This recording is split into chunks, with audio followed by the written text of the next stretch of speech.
Okay, checking this part. Hey everyone, thanks so much for coming out, and thank you so much to Craft for having me along. Not gonna lie, it always feels a little bit surreal when I get invited to these things, especially speaking alongside, the amazing guests that we've had today. Today, like I said, I'm gonna talk to you a little bit about why it can be a power to do everything that you're ever told not to do. I would love to get, first of all, a temp check in the room from, where people are in their careers. So how many people here are juniors? How many people are mid? What's mids? How many people here are seniors? How many people here are owner, founders, freelancers, doing your own thing? Awesome. Well, first of all, I'm going to go out on the assumption that none of you know who I am, because that's just how I operate. So who the fuck is Too Gallus? My name is Barrington Reeves. I'm a 34-year-old designer, strategist, art director, photographer, DJ, promoter, activist. Probably in that order, though it sometimes gets confused. I took a pretty non-traditional route to agency ownership. So I didn't spin out of a larger agency. I've had no investors. I've got no board. I'm a 100% shareholder. And I really came at this from a pretty organic point of view. I started my career as a freelance graphic designer at the age of 22, 23, working in the underground music scene, designing for underground raves, working my way up through hospitality, but really still keeping that DNA. I've tried to never change the DNA of what we are, what we do, or how we got here. So now working with the companies that we do and being at the scale we are, that's something that I'm pretty proud of. I began working on, local coffee shops, local hospitality gigs. In the year 2022, or 2020, I established the agency out of a necessity, really. The demand for the work that we were making had far outgrown what I was able to access myself, was able to carry out. My ideas and my ambition for work grew, and it's necessitated building a team.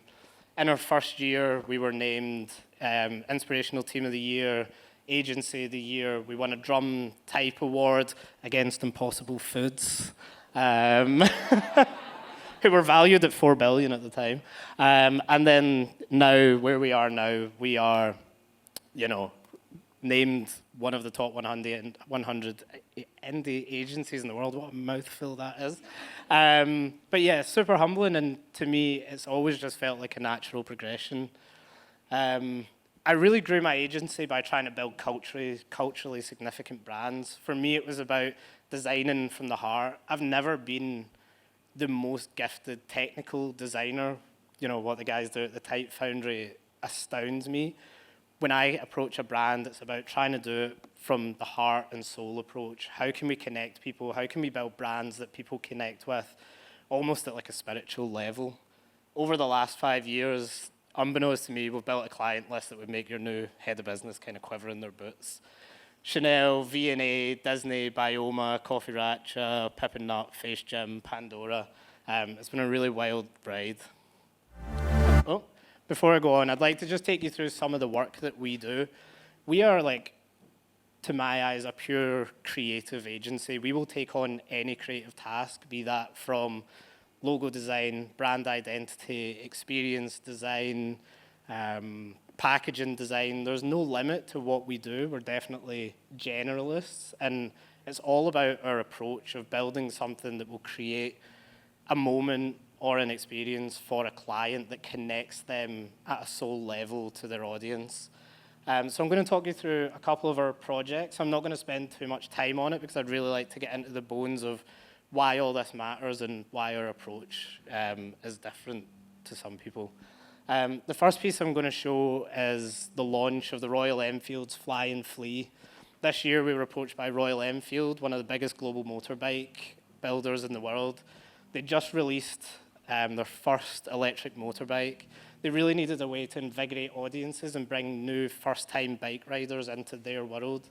We took over the Ores in London, and through a 270-degree immersive event, we really wanted to bring people who lived by their ethos into the world, your new age rider, someone who'd maybe never ridden a bike before, but was a city centre commuter, maybe they're Lime bike adjacent. But we wanted to bring them and show them a new future of what motorcycle riding could look like. I'm so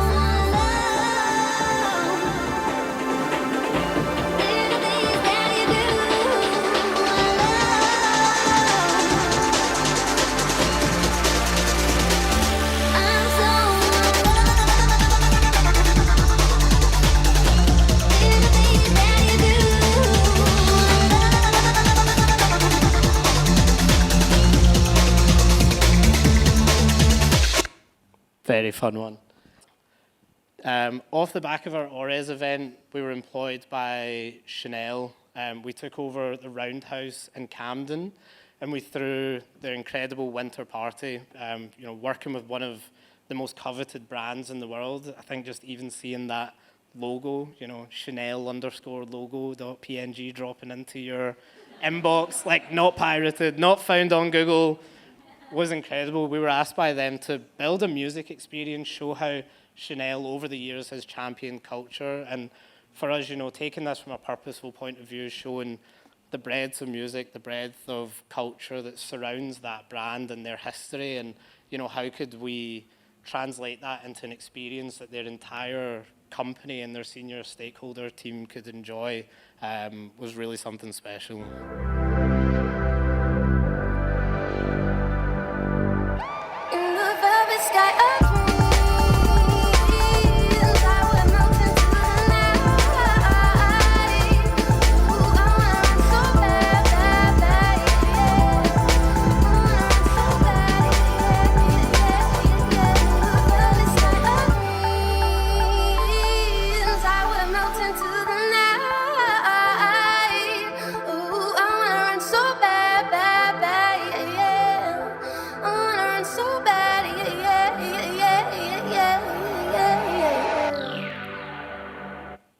Something really fun for me there. Over the last year, we've also been working with a legacy skincare brand, Skin Truth, to reinvent their 120 SKU packaging range. Really, this was a brand so traditional, so old. We really wanted to create it for a new, emerging era. We wanted to create the future that we've seen for the skincare world, stepping away from traditional beauty standards, from messaging about how using your beauty regime was a way to just beautify yourself, and how could we take it into today's era where everyone is their own at-home dermatologist. Everybody knows their differences from their ceramides to their retinoids. We wanted to bring it back into what matters to people now to push the industry forward. Likewise, the way we do with Bioma, making it the most progressive skincare brand on the market at the moment. And finally, building one of Scotland's most incredible new distilleries, really trying to change the entire way that the whiskey world is thought of, stepping away from dulcet tones, old boys clubs, men in Chesterfield sofas, sipping a single dram, and building something that feels unique, that feels ownable, that feels luxurious at the same time. Oh, one more in there, don't even know my own presentation. Building a really culturally relevant brand through in Antwerp. So why do any of these things matter? I didn't want to focus too much on the work because I think work is so specific to the project that comes in. I wanted to spend a bit of time about the process and what can you do in your career. I think that these things matter to me because through the entirety of my career, especially as I was starting out, the one thing that I was always told to do was to minimize myself, was to change what I was doing, was to drop out the essential parts of my DNA. I come up through, radical political system. I'm a working class black person. I'm incredibly spoken out about my political views.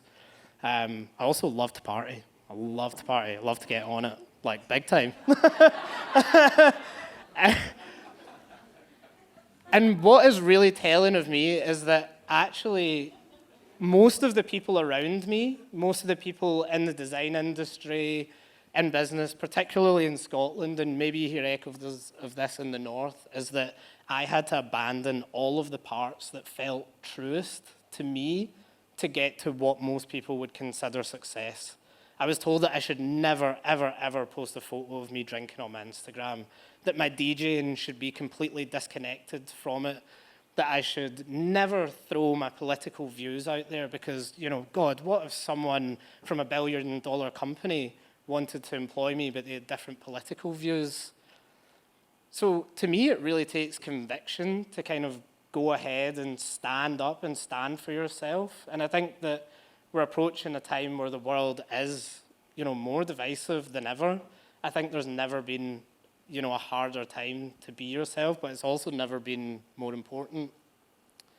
Too Gallus is firmly rooted in who I am, and without me at the forefront of that company, it is not the same company. So we have never been apolitical, and as a design agency, that's something that we take incredibly seriously. In 2020 and 2021, I founded Black Lives Matter Scotland. I led the Black Lives Matter protest in Scotland, in Glasgow, the largest civil rights protest that there's ever been in the country. And we've done it under the banner of our agency. We rallied our clients, we rallied our partners, we raised funds. We created a fund off of the back of it, raising £35,000 to fund 35 young black creative entrepreneurs and business people in Scotland. Thank you. Thank you. We have absolutely always been about our values. We wear them hard on our sleeve. These are things that matter to us. If I remove this from who I am and who we are as a studio, then what is the point in having the studio? We all stand for something. We all have core beliefs. And I just don't think that that's something that you should ever be told to separate yourself from in the pursuit of quote-unquote success. If anything, standing for something has accelerated our growth exponentially. We are now found for who we are, and we are brought on board, truly in our heart for what matters to us. Like the guys from Communion were saying, it's about purpose, and it is about finding people that you align with.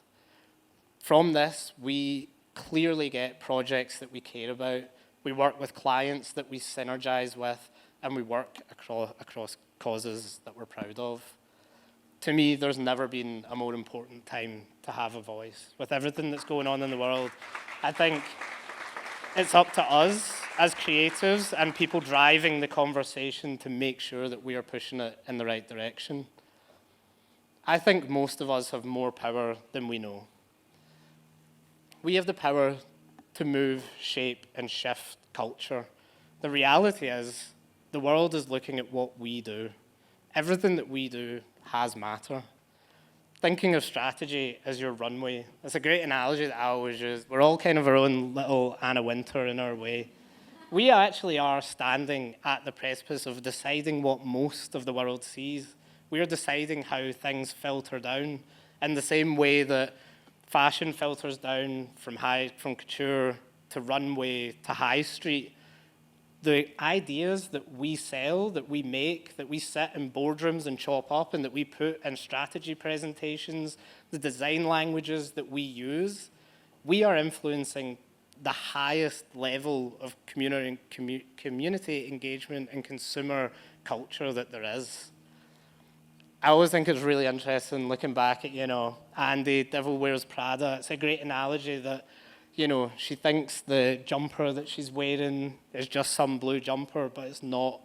It was very, very purposeful. That shade of cerulean, inextricably linked to the fact that nautical was in that season, that shade of blue echoing the tones of the ocean, in the very same way that the language that we choose to use in our campaigns, the optimism that we hope to, put in, the language, the tones, these create the ripples in the world that we see around us. We are driving the main tone of consumer culture right now.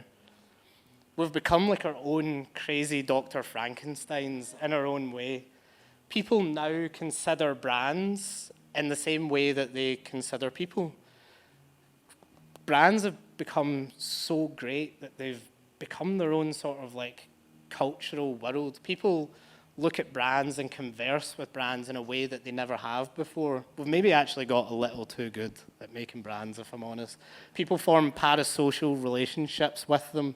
You just need to look at the way that people are looking and talking at brands as if there is an actual person there. We've become so good at giving them these voices, that we're giving them these narratives and these stories to follow, that people view them as part of their cultural identity.